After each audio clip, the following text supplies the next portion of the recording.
Nós estamos falando ao longo do mês de maio sobre o que acontece, como ficaram marcadas, o que mudou nas famílias que foram visitadas por Jesus em suas casas.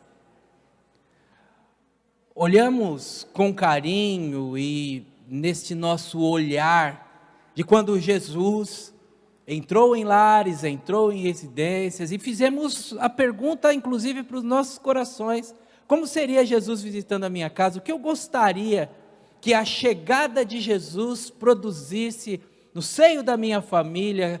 Como seria, o que aconteceria se ele adentrasse no meu lar e tivesse aquele tempinho de tomar um café comigo? E nós, então, olhamos nas páginas da Bíblia Sagrada essas falas, intervenções, experiências vivenciadas por famílias.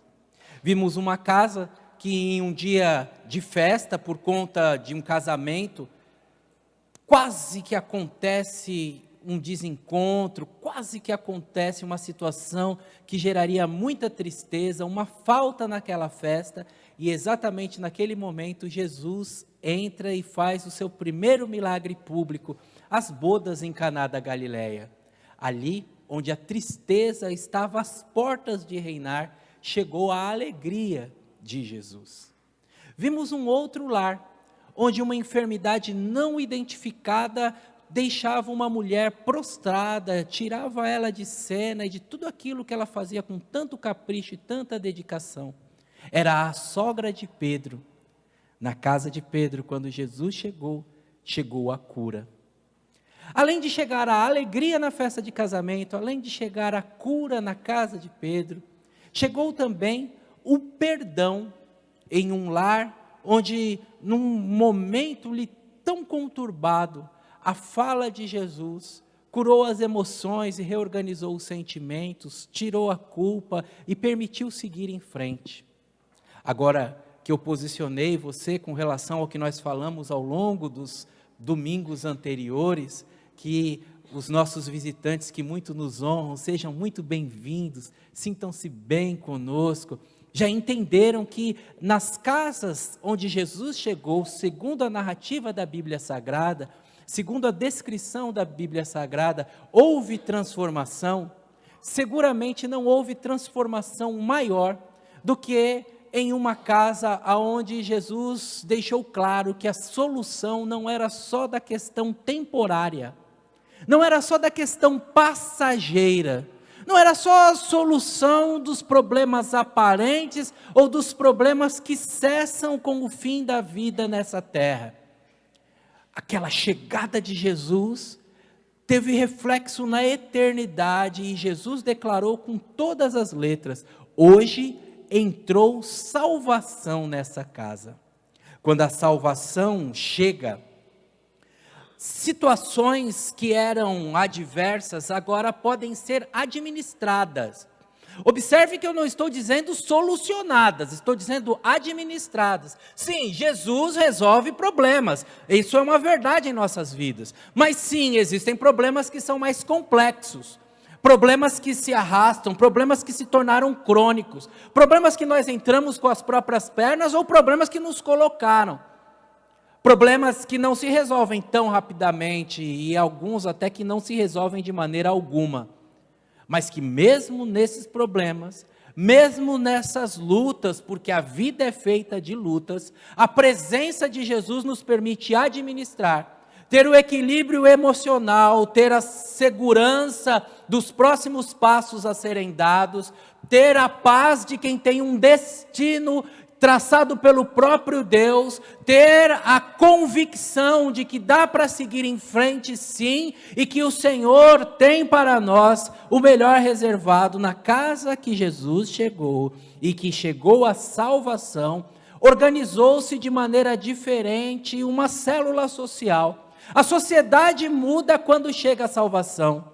Por isso o apóstolo Paulo afirmou para os irmãos: o que roubava não rouba mais, agora trabalha e faz com as próprias mãos aquilo que é útil para servir o próximo. Na casa que Jesus chegou, até sociólogos, até ateus da área das ciências humanas, eles se rendem, se prostram, dão os braços a torcer, e eles dizem, é verdade, sim, estava lá no barraco, o cara chegava bêbado, batia na mulher, e aí a vida era um tormento, os filhos tinham medo, se encolhiam, de repente esse homem entrou na igreja, se converteu, agora ele está com a Bíblia debaixo do braço, conseguiu uma gravata, ele está se sentindo útil, ele tem a oportunidade de falar diante do auditório, ele se sente gente, ele muda, como eu mudei, vindo lá do pé do barranco em Guaianazes, nada favorável diante do ambiente, e eu cresci, e o vício estava muito próximo, em algumas situações poderiam arrastar minha vida, como arrastaram tantos e tantos amigos meus, e tantos que partiram,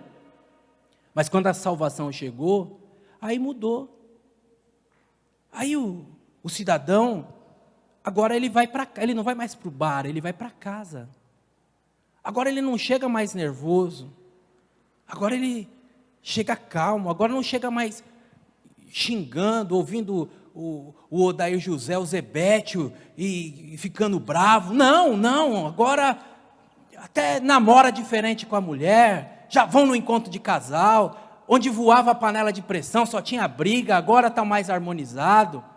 As crianças vê e entra no quarto e a mãe está lendo a Bíblia, e porque está lendo, ele já descobre o prazer pela leitura e já começa a ler também. A casa que Jesus chegou, por mais contrária, por mais negativa, quando a salvação chega, muda a vida, muda a perspectiva, mudou países, irmãos. Irmãos aqui da nossa congregação que andaram na Europa, sabem do que eu estou falando.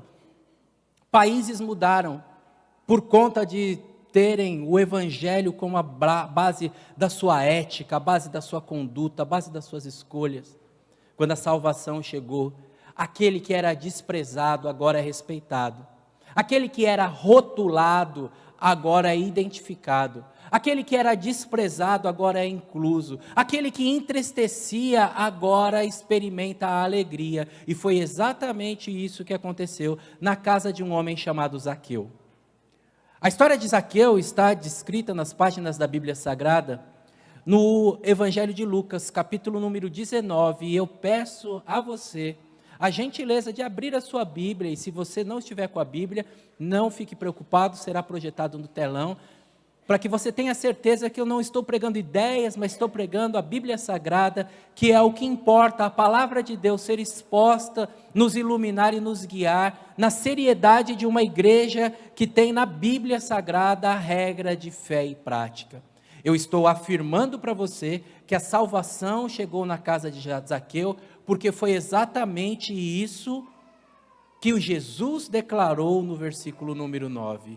Hoje chegou salvação nesta casa. Algumas pessoas têm dúvidas com relação à sua salvação. Algumas pessoas não têm o direito de questionar a salvação do outro. Ninguém tem o direito de questionar a salvação. Mas você tem o dever de se perguntar: será que eu sou salvo mesmo? Não estranhe essa pergunta, porque o apóstolo Paulo, escrevendo para uma das igrejas, ele usa essa expressão com todas as letras. Ele diz: se é que fostes salvos. A Bíblia traz versículos com instruções do tipo: coloque em prova a vossa salvação. E cá entre nós, né, irmãos? Cá entre nós. Todos nós conhecemos, nas mais diversas igrejas, nas mais diversas religiões, gente que vai para a igreja e não mudou. Verdade ou mentira?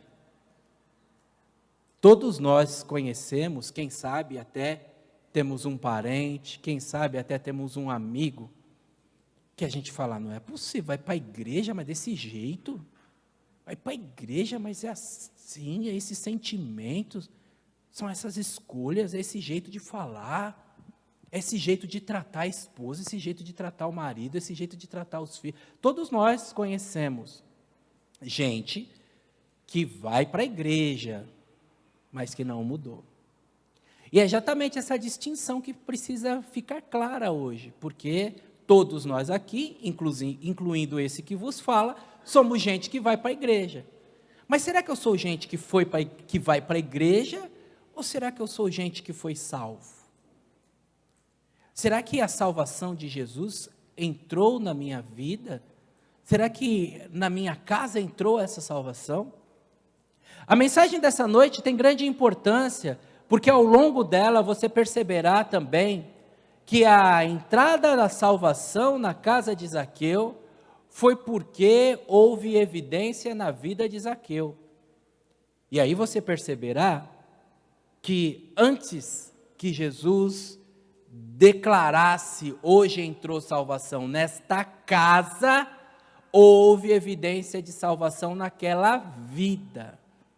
E você que tem um parente, um filho, tem alguém, encontrará na mensagem desta noite este caminho para entender, para perceber e para cuidar com todo amor desses detalhes que comprovam que nós somos salvos. Por isso a sua atenção completa em Lucas capítulo número 19, na sequência dos versículos que leremos, que vão até o versículo número 10, serão de fundamental importância para você. O texto bíblico já projetado diz assim: Jesus entrou em Jericó e atravessava a cidade, e havia ali um homem rico, chamado Zaqueu, chefe dos cobradores de impostos.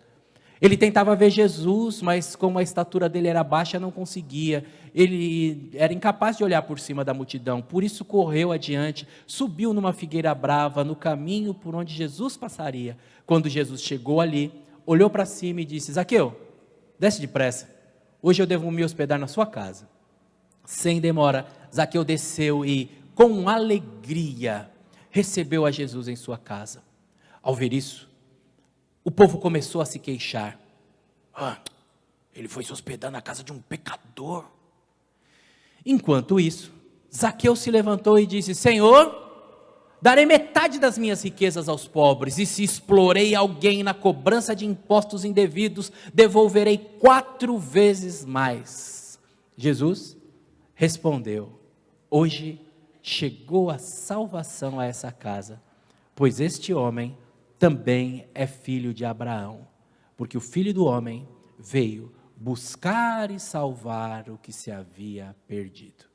A passagem é conhecida de todos nós, a passagem destaca, portanto, um homem de posses, e a passagem, inclusive, é um contraste àquilo que está registrado em Lucas capítulo 18, no capítulo imediatamente que ladeia, o capítulo que antecede o nosso capítulo de análise, é onde aparece a história do jovem rico, onde Jesus diz que é muito complexo um rico ser salvo. E na sequência, então, no capítulo número 19, fica claro que não existem impossíveis para Deus, que os corações alinhados, que um coração contristado o Senhor não desprezará. Por isso, nessa que é a cidade a cidade em menor nível em relação ao mar, nessa cidade próxima do Mar Morto, nessa cidade que detinha um fluxo de capitais muito altos, Flávio Josefo, um historiador, fala sobre o comércio de tâmaras e a excelência da produção que se observava ali na cidade, ali naquele contexto. Era um ambiente propício, local de descanso, casa de campo dos imperadores, vamos dizer assim na nossa linguagem.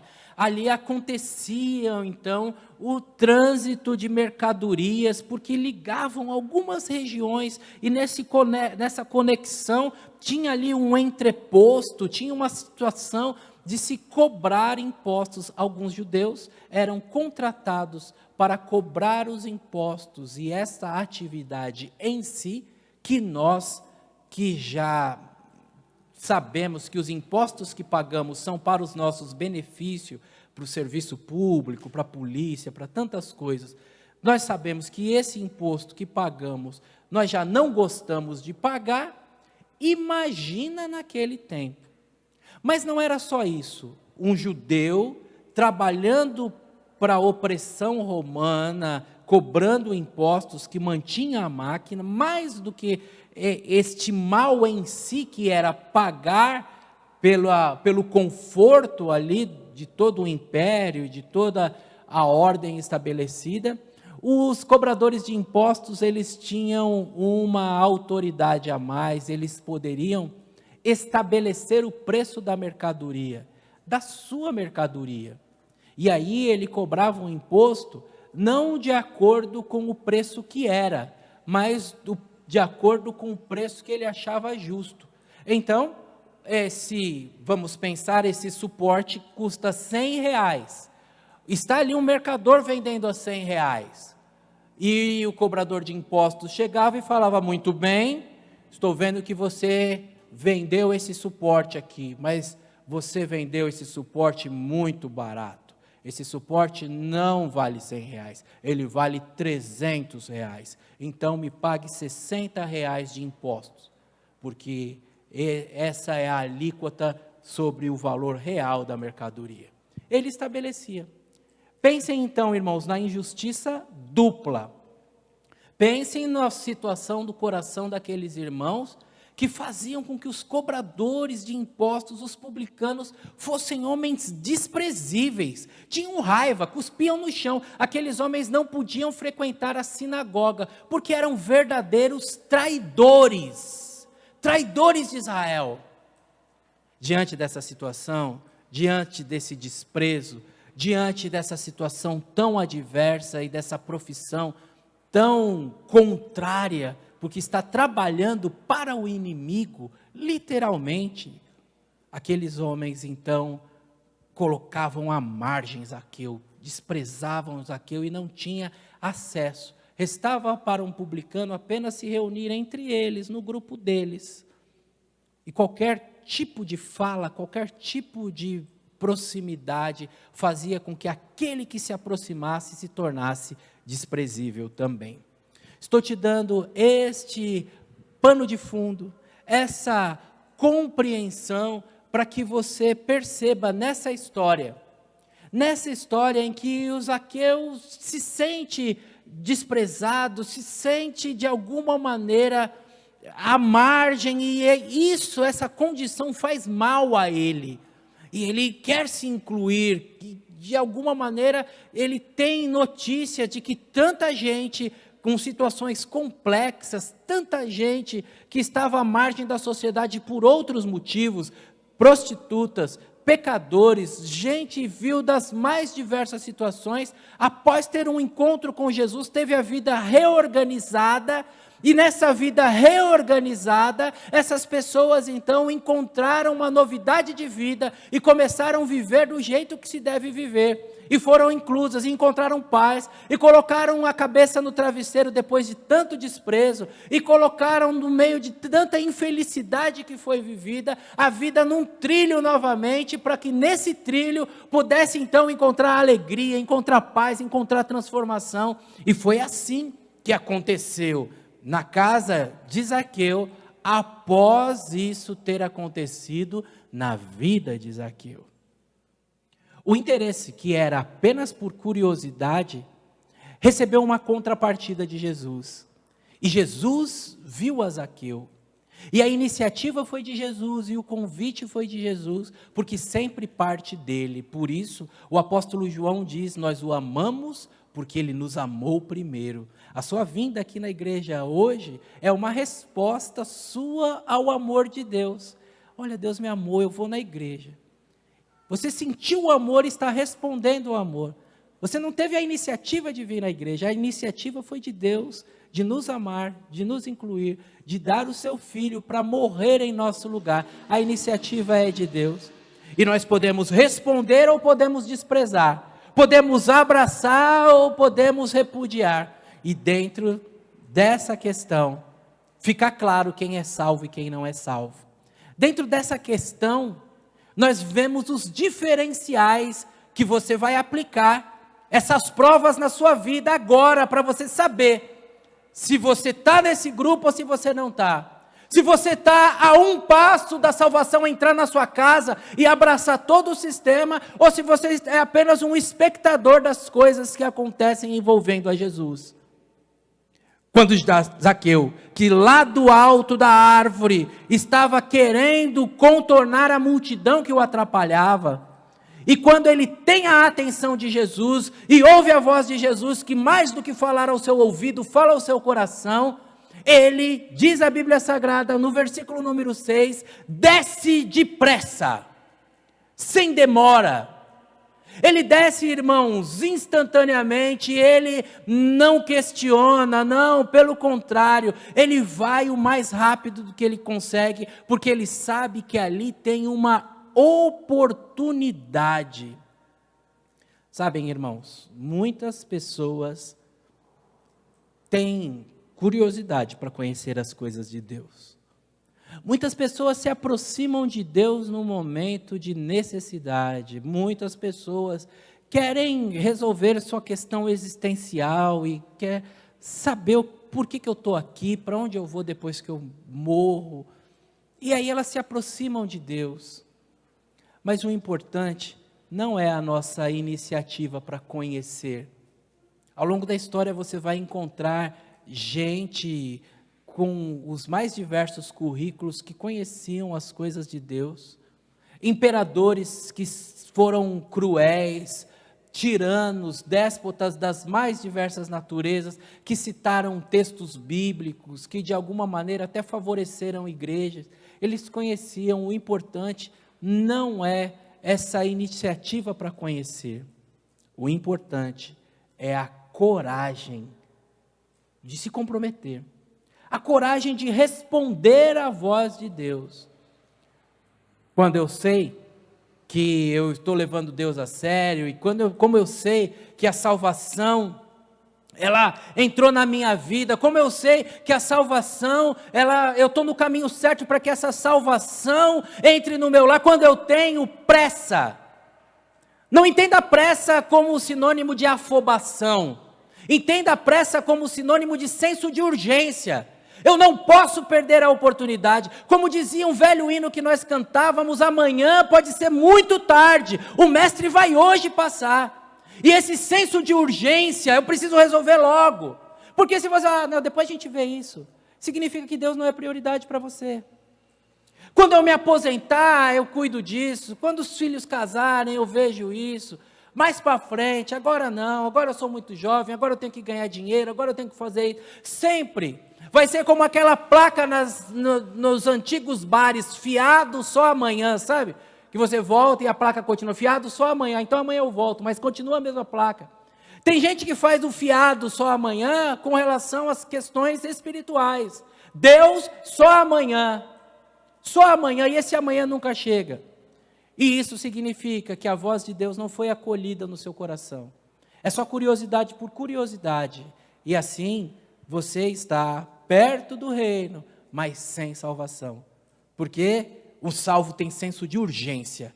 A voz do meu Senhor eu não vou repelir. O que Ele está pedindo para eu fazer, eu vou fazer agora. Porque é assim que Jesus trabalha. Até no momento da traição, Jesus disse para Judas, o que você tem que fazer, vai lá e faz depressa. Você quer ter um compromisso com Deus? Você está sentindo seu coração aquecer para as coisas espirituais, para conduzir sua família nesse caminho que é o caminho do bem, para ter a condição de sair de um estilo de vida que não te levou a lugar nenhum, para ter segurança com relação ao local para onde você vai quando você partir, quando a vida aqui cessar. Não deixe para amanhã. Responda essa voz, diga: Jesus, é hoje, eu estou descendo. Porque foi isso que o Zaqueu fez. Eu estou descendo, é agora. A segunda postura adotada pelo Zaqueu, e que mostra que a mudança aconteceu e que a salvação aconteceu, que permitiu que a salvação chegasse na casa, fosse para além do Zaqueu. E é isso que eu quero para a sua vida. Você que tem um filho que está fora, eu quero que chegue na sua casa, e às vezes nós estamos deixando escapar detalhes, irmãos. O salmista orou assim: Senhor, devolve-me a alegria da salvação. Ele não se conformou em ter uma vida morna, medíocre, sem graça. O próprio Jesus falou em Apocalipse: ou você é quente, ou você é frio. Porque se você for morno, isso me causa náuseas. Se for morno, me faz mal. Eu vou vomitar você da minha boca. O Zaqueu desceu depressa e recebeu a Jesus com alegria. Os irmãos que têm uma Bíblia aí na tradução Almeida, revista e corrigida, tem uma palavra que eu sempre, desde a minha juventude, sempre achei muito interessante esse texto, sempre achei muito legal essa expressão e nunca consegui usá-la no dia a dia. A tradução de Almeida diz assim: o Zaqueu desceu depressa e recebeu Jesus gostoso. Tem alguém que tem essa tradução aqui hoje? Recebeu Jesus gostoso. Com gosto, irmãos. Recebeu, foi agradável para ele, não foi pesado. Se você está se arrastando, minha mãe me fez vir para a igreja de novo. Se você está se arrastando, eu vou, né? Minha mulher está indo, eu vou também, né? Fazer o quê? A salvação não está no seu coração. Mas se a alegria, rapaz, eu estou aqui para ver o homem me viu. Que coisa boa! Ô Jesus, estou descendo aí, vai ter janta em casa hoje. Alegria, irmãos, essa alegria de quem não está fazendo por obrigação, não é o peso, a salvação chegou no seu coração. E quantos de nós, irmãos, não afastamos os nossos entes queridos da igreja, porque nós temos uma palavra crítica com relação à igreja. Não que a igreja esteja acima de críticas, não, a igreja precisa ser criticada. Não que os pastores estejam acima de críticas, principalmente nesse momento político, devem ser criticados sim, questionados, devem ser objeto de pergunta, de investigação. Ninguém está acima da lei, precisa ser. Mas às vezes a nossa fala é pura maldade, às vezes a nossa fala é com alguém que não resolve, às vezes a nossa fala deixa alguém da nossa casa fora da igreja, porque você chega da igreja e vai falar da igreja, em vez de falar na assembleia, num culto como hoje, um culto administrativo que resolve as questões da igreja, você vai falar exatamente para o seu filho que não veio para a igreja, e ele só vai falar: é isso mesmo, mãe, esses crentes aí não estão com nada não. E ele vai ficar mais distante da salvação. Hoje, a salvação entrou nessa casa, porque naquela casa entrou um homem alegre. Gente, Jesus está com a gente. Hoje o dia é especial. O mais importante não é receber Jesus, mas receber Jesus gostosamente. Não como um peso, não como uma obrigação, não como um fardo. E quando a gente recebe Jesus gostosamente, a gente recebe Jesus com alegria. A Bíblia diz: os mandamentos de Jesus não pesam, irmãos. Acredite, as coisas do mundo, puxa vida, parece gostoso, mas é tudo ilusão. Elas pesam, elas cobram, elas nos decompõem, roubam nossa saúde, roubam nossa dignidade, mas elas enganam porque elas dão um momento de prazer, dão uma cosquinha, mas você já não é mais criança, você não vai viver de cosquinha, não vai viver de arrepio, você tem que viver de coisas sólidas, e nada mais sólido do que a voz do Senhor dizendo: eu te amo, eu quero entrar na sua casa, quero reorganizar situações, quero que vocês vivam de um modo diferente. Ele recebeu ao Senhor com alegria, e quando ele chega em casa alegre, aquela alegria leva a tomada de atitude, leva a uma postura que muda todo o quadro, e que Jesus olha e fala: esse cara foi salvo mesmo, hein? Hoje a salvação entrou nessa casa.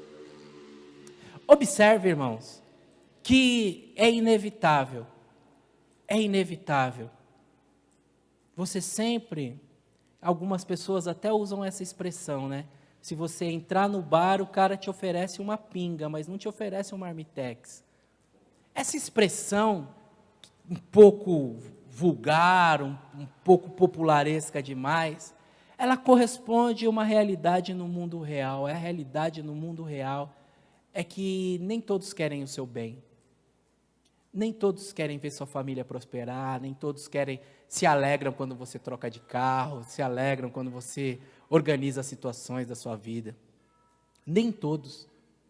E quando isso acontece, e quando essa situação de melhora de vida acontece, existe até gente que põe as asinhas de fora e gente que se levanta.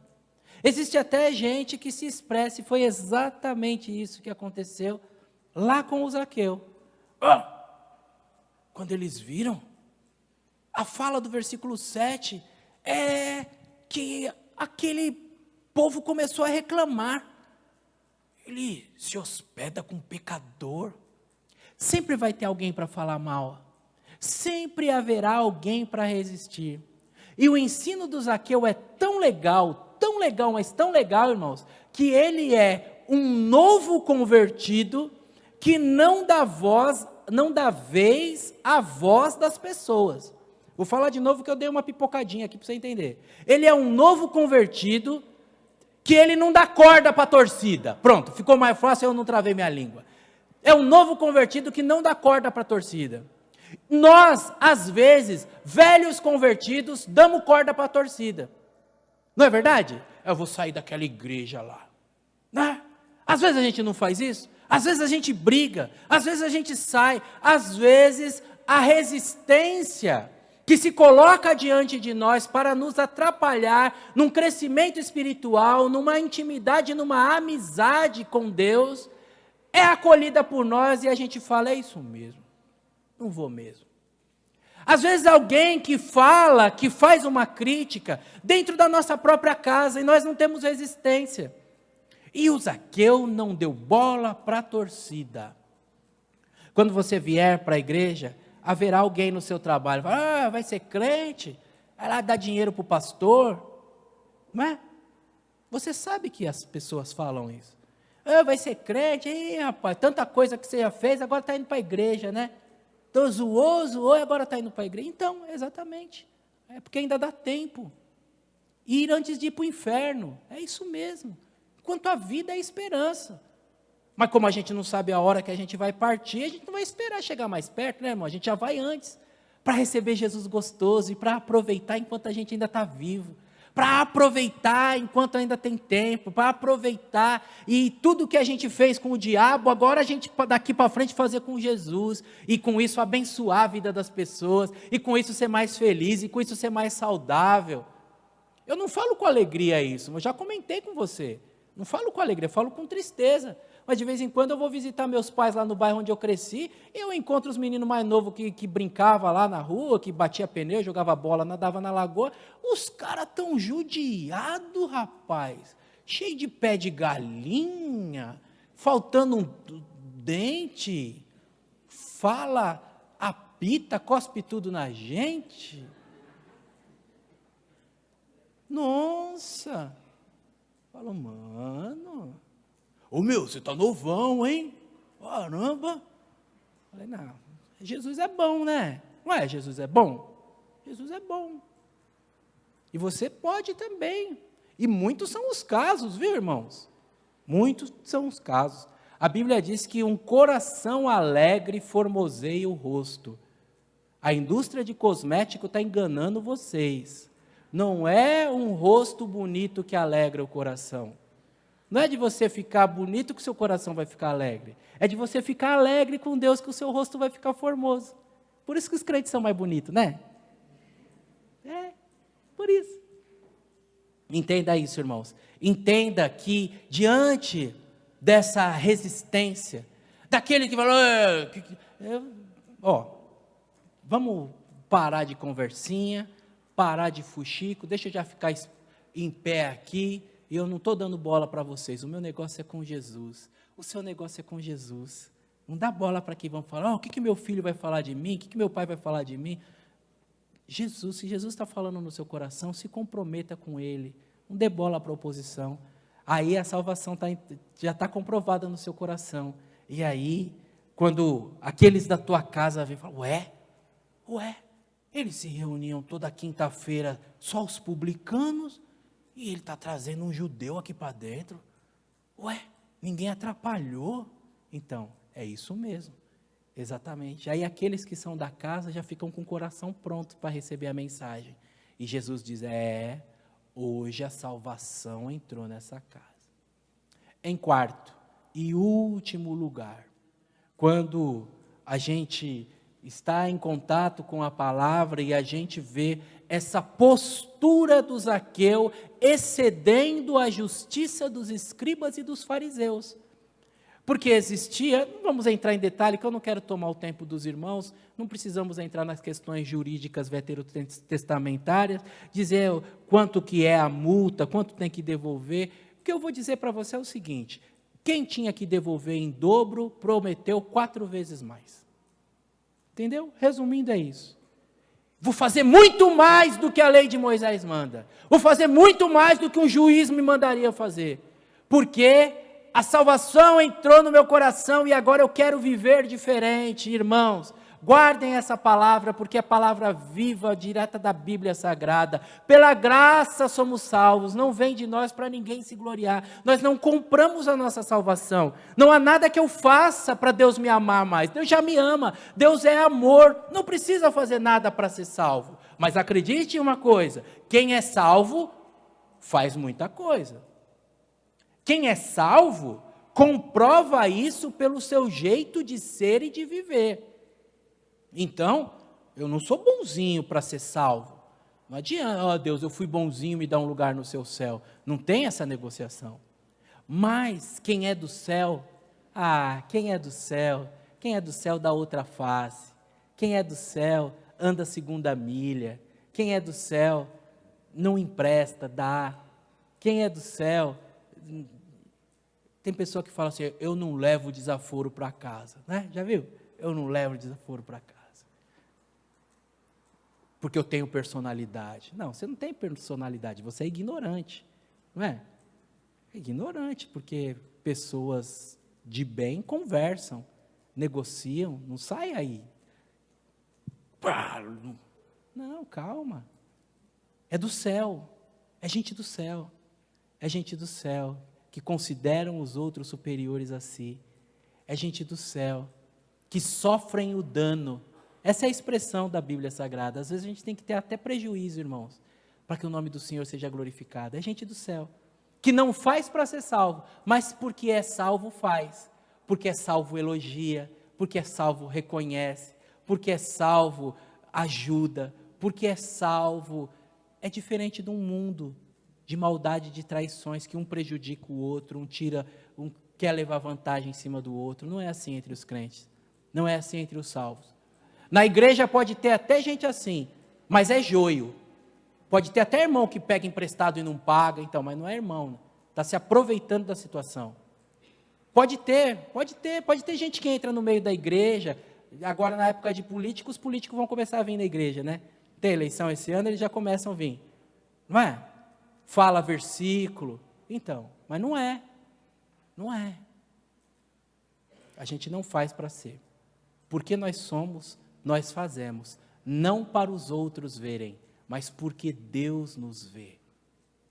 Existe, portanto, irmãos, este destaque na vida de Zaqueu. Um homem que a hora que Jesus chama, ele desce com pressa. Eu tenho pressa de estar com Jesus. Um homem que, quando Jesus chama, recebe a Jesus com festa, com alegria, não como se fosse um peso. Um homem que, diante de toda a voz contrária, de tanta oposição, ele coloca a sua resistência e fala, mesmo com o povo falando, eu vou, porque eu encontrei Jesus, e é Jesus quem me justifica. Um homem que tem evidências, provas concretas de que sua vida mudou. E você? Você já é um salvo? E você? Estar com Jesus para você é uma coisa que de vez em quando eu me comprometo, de vez em quando eu vou, de vez em quando eu vou lá, de vez em quando eu leio a Bíblia. Estou indo na igreja, tem uns passeios lá, o pastor fala uns negócios legais, tem uma música boa. Quem é você nessa história? Você é um salvo? Eu creio que sim. Mas se você não for, esse é o momento para você fazer uma oração, para você já cumprir o primeiro item, para ter pressa de se encontrar com Jesus, para dizer, Jesus, então eu estou aqui eu vim aqui para essa igreja como se eu estivesse subindo numa árvore, para te ver melhor, porque a multidão na Confab não me deixa ver, a multidão na cidade não me deixa ver, a multidão do Brasil não me deixa ver, mas eu estou aqui procurando um lugar para te ver. Você tem a notícia essa noite, o Senhor já te viu, já te convidou, e disse: eu quero estar na sua casa, mudando as situações. Vamos orar, irmãos? Por bondade, abaixe a sua cabeça e vamos orar juntos.